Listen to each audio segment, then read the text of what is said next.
कश्यप ऋषि का नाम सुना है? बड़े ही महान ऋषि है। उनकी 16 पत्नियां थी। अब 16 पत्नियों में से एक का नाम था कद्रु और दूसरी का नाम था विनीता।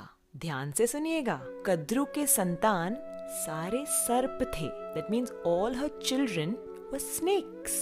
एंड विनीता के पुत्र थे अरुण और गरुड़। अब इतिहास तो ऐसा है कि कद्रु और विनीता के बीच में आपसी झगड़े के कारण वे एक दूसरे को पसंद नहीं करते थे और कद्रु ने विनीता और उनके पुत्रों को अपने वश में कर रखा था।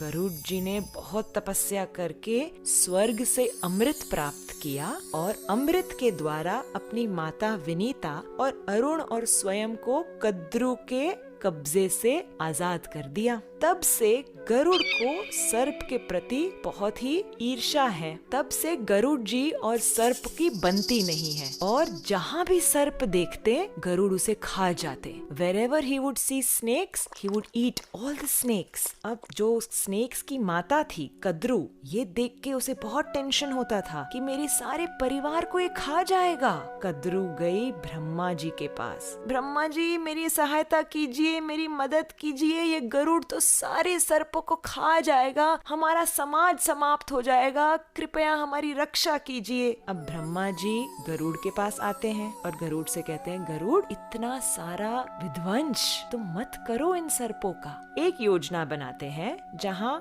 हर अमावस्या पे तुम्हें एक सर्प मिल जाएगा, तुम उसे खा लेना तुम्हारे भोजन की तरह, तुम अन्य सर्पों को भयभीत मत करना। गरुड़ जी मान गए और इस योजना के अनुसार हर अमावस्या पे एक एक सर्प के परिवार से एक सर्प गरुड़ जी के पास पहुंच जाता था। अब ऐसे करते करते कालिया नाग के परिवार का टर्न आ गया। He had to send one snake to Garuda जी। कालिया ने कहा, मैं नहीं भेजूंगा, मेरे परिवार से कोई सर्प नहीं जाएगा।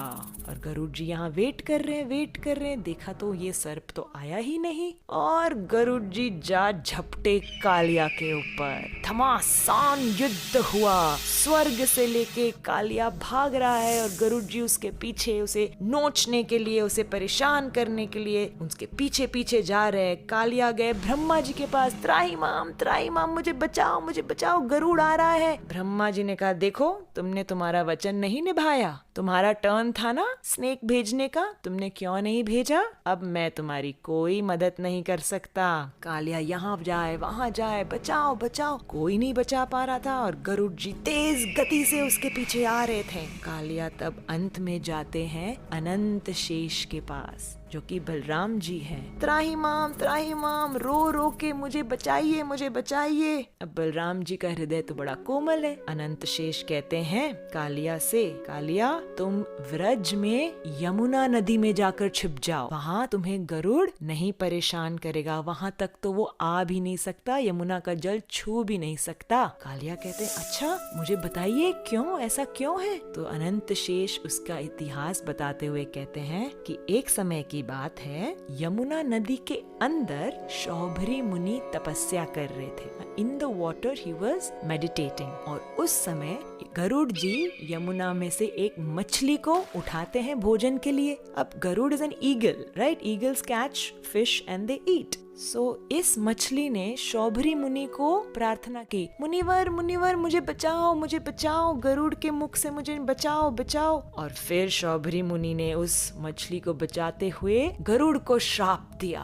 गरुड़ तुम इस यमुना के जल में जैसे ही छुओगे तुम्हारी मृत्यु हो जाएगी, ये मेरा श्राप है। तो इस श्राप के वजह से गरुड़ यमुना पे नहीं आ सकते हैं। अनंत शेष कहते हैं कालिया से, जाओ कालिया, अपनी पत्नियों को लेकर, बच्चों को लेकर, परिवार समाज को लेकर तुम यमुना में बस जाओ, गरुड़ तुम्हें वहाँ नहीं तंग करेगा।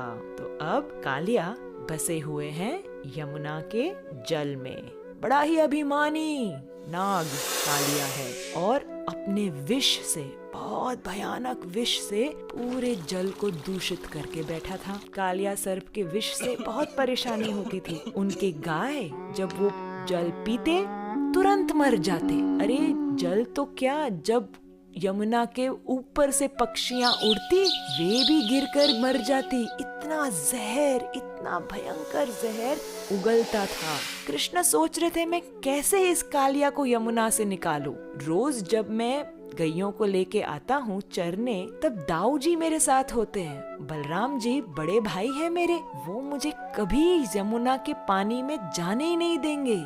मैं अब ऐसे प्लान करता हूँ कि कल दाऊ जी का बर्थडे है, तो बलराम जी के जन्मदिन पर हम ऐसे प्लानिंग करेंगे कि उन्हें हम साथ में लेकर ही नहीं आएंगे यमुना के तट पर, उन्हें हम घर पर रहने देंगे। तो जब बलराम जी घर पर रहेंगे, कृष्ण अकेले रहेंगे मित्रों के साथ। तो कृष्ण ने सोचा मैं तब जाके यमुना में कूद जाऊंगा और कालिया को सबक सिखाऊंगा। जिस दिन बलराम जी का जन्मदिन था, कृष्ण उसे छोड़कर गैयों को लेकर यमुना के तट आते हैं और वहाँ पे जैसे ही गाय वहाँ पहुँचती है मर जाती है। सब सखाएं घबरा जाते हैं, कृष्ण कृष्ण हमारी गैया को बचाओ बचाओ, पानी पीते ही मर गई, कालिया का इतना भयंकर वहाँ पे विष है, कुछ करो कन्हैया। कृष्ण वहाँ आके अपने कोमल हाथों से जब गैयों को प्रेम करते हैं तो गैया जीवित हो जाती है।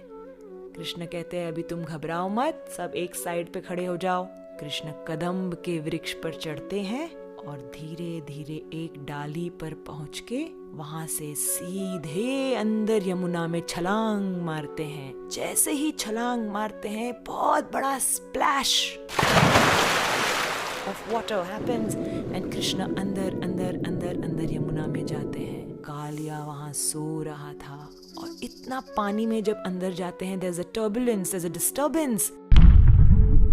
कालिया की पत्नियां कहती हैं, अरे बालक तुम यहाँ क्यों आए? क्या तुम्हारी कोई गेम यहाँ आ गई? क्या तुम्हारा कोई बॉल यहाँ गिर गया? जल्दी जाओ यहाँ से। अगर हमारे पति ने तुम्हें देख लिया तो तुम्हारी खैर नहीं, तुम्हें मार डालेगा। तुम यहाँ से चले जाओ बच्चे, चले जाओ।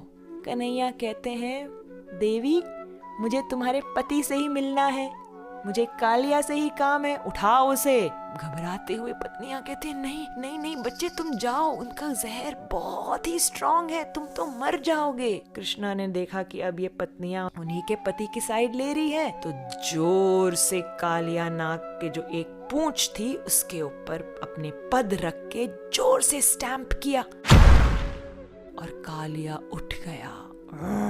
इतने सारे उनके हजारों फण थे और फणों पे लाल लाल आंखें, हजारों मस्तक कालिया के। कौन आया है मेरे पानी में मुझे डिस्टर्ब करने? कृष्ण सामने से आए, छोटे से पर कॉन्फिडेंस देखो। कहते हैं, मैं आया हूँ कालिया, तुमने हमारे यमुना को इतना प्रदूषित कर दिया है, तुम यहाँ से निकल जाओ। कालिया कहते, तुम मुझे यहाँ से निकालोगे? मैं तुम्हें मिनटों में समाप्त कर दूंगा। और कालिया जोर से रनिंग रनिंग रनिंग करके आके कृष्ण को पकड़ने लगे। कृष्ण थोड़ी साइड में हट गए, कालिया आगे निकल गया। वापस Kaliya swimming swimming swimming swimming करके आके अपने चुंगल में पकड़ना चाहते हैं कृष्ण को। कृष्ण यहाँ से वहाँ, वहाँ से यहाँ। कालिया अपने फणों से ऊपर नीचे आगे पीछे कृष्ण को पकड़ ही नहीं पा रहा है। और कृष्ण ने तब कालिया के मस्तक पर छलांग मारी। जैसे ही छलांग मारी और एक कदम एक फण पर रखा, उसके मुख से सारा जहर निकल गया। दूसरा चरण दूसरे फण पर, दूसरे मस्तक पर रखा, उस मस्तक से पूरा जहर निकल गया। अनेक फणों पर नृत्य करते करते कालिया के मुख से अब जहर निकल रहा था। ये करते करते करते पानी से ऊपर आए, बाहर आए यमुना से। और ये दृश्य ब्रजवासी देख के बड़े ही घबरा गए। हमारा छोटा सा बच्चा कालिया के मस्तक पर, घबरा गए। माँ यशोदा बेहोश हो गई। नंद बाबा तो अंदर कूदने ही जा रहे थे। बलराम जी ने रोक दिया, पिताजी मत जाइए, कृष्ण संभाल लेगा। कृष्ण नृत्य करने लगे, एक फण से दूसरे फण पर, तीसरे चौथे, 10, 20, 50, 100, हजारों पर इतना सुंदर नृत्य कर रहे हैं कृष्ण कन्हैया। और स्वर्गवासी उन्हें म्यूजिकल अकम्पनीमेंट दे रहे हैं। ये दृश्य अत्यंत सुंदर पर ब्रजवासियों को तो बहुत टेंशन, हमारा बच्चा कृष्ण कन्हैया से कालिया के फणों से कैसे बचकर आएगा। कालिया के मस्तकों से अब सारा जहर उगल के बाहर निकल आया और वे अब विनम्रता से विथ ह्यूमिलिटी कहते हैं कृष्ण को कि मुझे आप क्षमा कर दीजिए, मैंने आपके यमुना को बहुत ही पॉइजनस बना दिया था, आप मुझे क्षमा कर दीजिए। कालिया की पत्नियां भी बहुत ही प्रार्थना करती है कृष्ण से, आप हमारे पति को क्षमा कर दीजिए, आप क्षमा कर दीजिए। कृष्ण बड़े प्रसन्न होते हैं इन प्रार्थनाओं से और कहते हैं कालिया यहाँ से तुम निकल जाओ, अपने समाज को लेके निकल जाओ, मेरे ब्रज के वासियों को परेशान मत करना। कालिया कहते हैं पर प्रभु मैं यहाँ से निकलूंगा तो गरुड़ मुझे खा जाएंगे, वो तो इतने समय से रुका हुआ है कि मैं कब यमुना से निकलूं और वो मुझ पर झपट के मुझे खा जाएंगे। कृष्ण ने कहा घबराओ नहीं, तुम्हारे मस्तक पर अब मेरे पद के चिन्ह हैं।